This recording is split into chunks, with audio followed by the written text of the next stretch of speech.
relationships. And when you create a vortex preference for relationships with someone, you can allow that vortex with them or with any other amount of people, correct? There are many, many possibilities, probabilities, and even certainties to satisfy your vibrational intent. Yes.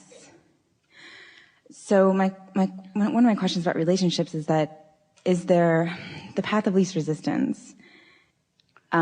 Is sometimes that really is the only conversation that is necessary to have relative to the subject of relationships, because it's a path of least resistance thing, because you've already created the relationship. Now it's just a matter of you getting out of the way of it in the precise ways to bring you the relationship that's most active in your vibration.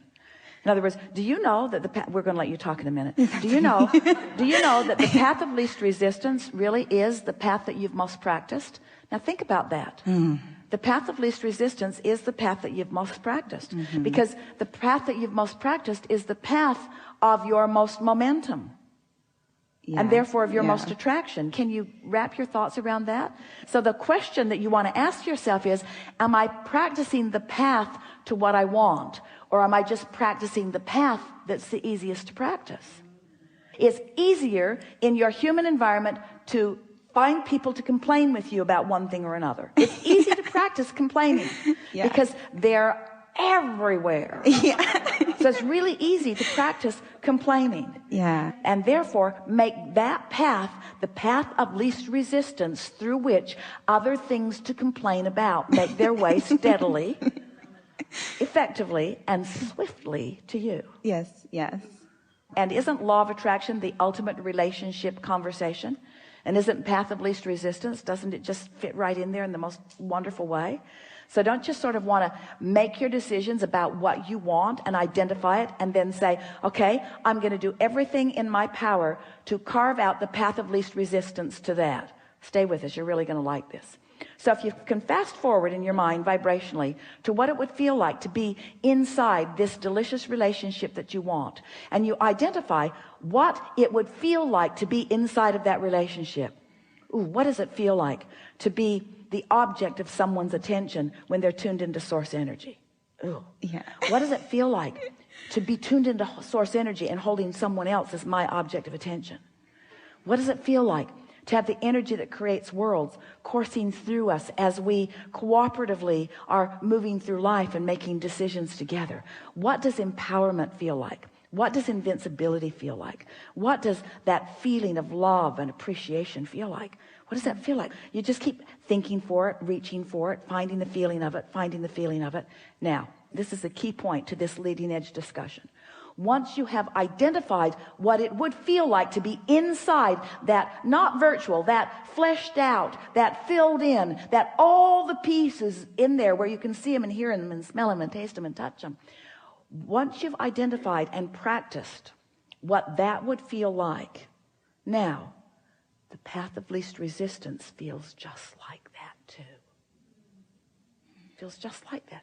So every time you're worried, you're off the path. Every time you're frustrated, you're off the path. Every time you're lonely, you're off the path. Every time you're happy, you're on the path. Every time you feel invincible, you're on the path. Every time you feel appreciation for anyone or anything, you're on the path. Don't you like that?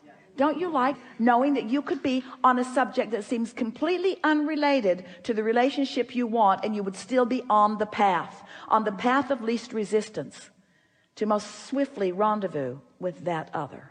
Yeah. So what happens when you're in a relationship with someone and... Well, you could be right smack dab in the middle of a relationship and still on your path to the relationship you want. Because almost nobody's in a relationship that they want. You're so annoying in all of these ways. This isn't the relationship that I wanted. It's the way it seemed in the very beginning, but you changed. You see, that's really an important thing to understand. The relationship that you want is often with the person you're already with, but you haven't found the path of least resistance. You're on the path of most resistance. You're critical, you're picky, you're moody, you're not choosing your discs in the way you mean to. You're practical. You're hardworking. You're efforting. You've got your nose to the grindstone. You're trying. You're seeking closure on issues. You're clarifying. You're poking it with a stick all the time, trying to squirt a little better out and a little better out and a little better out. You're going about it the hard way in most cases. So the path of least resistance, inside or outside of a relationship, is still what you're looking for. And the way you discover the path of least resistance is by, as often as you can, fast forwarding to what this dream relationship that you want would feel like, and then practicing anything and everything that feels like that until you have established yourself predominantly on that good feeling disc, where you then rendezvous with the characteristics with the person you're with or with another person, but you rendezvous with those. And you see, it's really interesting when you practice it to what you might want to call perfection, and then law of attraction says, yeah, we see you there, and we see that one way over there. Doesn't matter how far away they are, because vibrationally is the only thing that matters.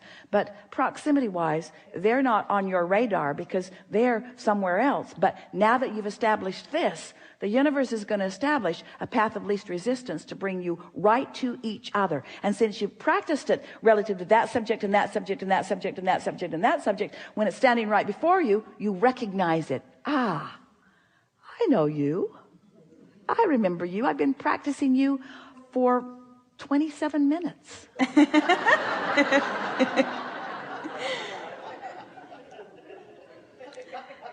So what happens if the universe matches you up with someone who's a match to the highest vibration that you've been consistently holding? And that, I guess it's just not up to you whether that person is the person that you're currently in a relationship with or whether that person is someone else.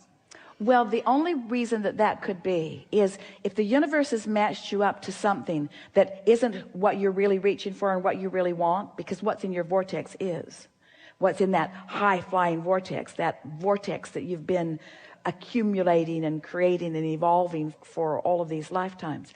If what you say has happened, you're not on that disc, you're on one of those other discs, because the universe is always matching you up with what's predominant with you. And sometimes it's helpful to have something like that happen in order to sharpen your resolve to focus yourself emotionally. That's really what this whole conversation's about. When we're talking about focusing yourself vibrationally, we're talking about focusing yourself emotionally. You just can't leave the emotion out of it. This is the most significant thing that we'd like to say to all of you relative to the subject of relationships. The path of least resistance to the relationship that you want is not on the topic of that relationship. We'll say it again. If you have a relationship that you want, and maybe you've identified the individual, and maybe it's conceptual, the path of least resistance is clearer. The pipes are more open when you're appreciating your walk in nature, or you're enjoying the beauty of your planet, or you are savoring this delicious meal that you are eating, or you are listening to the magnificent music that is turning you inside out, or you have meditated yourself into a place of non-thought. In other words, the path of least resistance isn't on that efforting toward that end that you seek, because that end that you seek has already been established. So your singular work is to open up the path of least resistance, and you do that by doing stuff that feels good to you. So if you heard us right, that means no one should go to work tomorrow. Now, we don't really mean that, but we'd like you to find ways to make your work a path of lesser resistance too.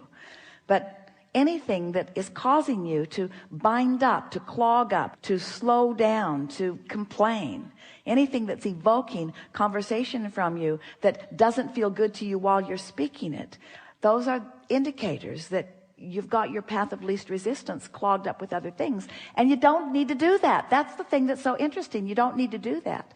We think we've convinced you for the most part that you don't need to do that. Now you've just got to figure out how you're going to spend your day. And if we were standing in your physical shoes, the way we would do it is we'd start it out as best we could. And if we find ourselves falling to a lower vibration, we just laugh about it and say, well, something like, isn't that the way it goes? And I'm in the process of doing a better job of maintaining my frequency there. And maybe in some sense I'm crashing and burning a little bit, but at least I'm doing it consciously, and that's a really good thing. Now, is there anything that I could do right now that would make me feel better right now? And sometimes there is something that you could do right then and now that would make you feel better.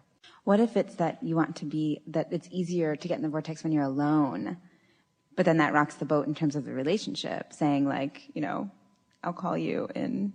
Well, the fact of it is, if you understand what we've been saying here today, then you could, in your most loving terms, say to your partner, I love you so much that I'm not going to spend any time with you today. Yes. Because I'm tuning myself to being my best. Yeah. Relative to everything. And now there are other ways of saying that. You put me on lower disc because it's not good for us. Right. Or I fly higher when I'm not with you. Right. Or when I first met you, it looked like we were going to fly high, but now I've gotten to know you. My mind isn't strong enough to overcome the reality of you. It's easier for me to live a very conditional love with you, because if you would change just these 27 things about yourself, then I could spend more time with you. But since you seem to think that you have the freedom to choose for yourself and you aren't willing to be everything that I need you to be, then I've got more work to do.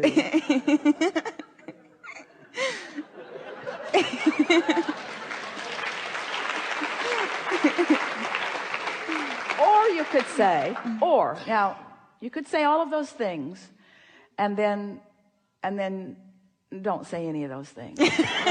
Don't say any of those things. But you've been thinking a lot of those things, haven't you? Or you could say, it is my powerful intention to be in the highest alignment as I move into our relationship. And you make it easy for me at some times and not so easy at others, but ultimately I don't want to make it about you. I want to make it about me. So I'm just going to tune myself as best I can so we can have the most fun that we can have. And most others would like hearing that from you, because the opposite is what they're usually hearing. You need to do something different than what you're doing so that I can feel better. And believe me, you want me to feel better. That's mostly what people are saying. Where what you want to say is, believe me, you want me to feel better, and I'm taking complete responsibility for me feeling better. And it'll be better for you if just me and me goes off and does that for a little while. Yeah. Yeah. That's basically what you're saying. Excellent. Yeah.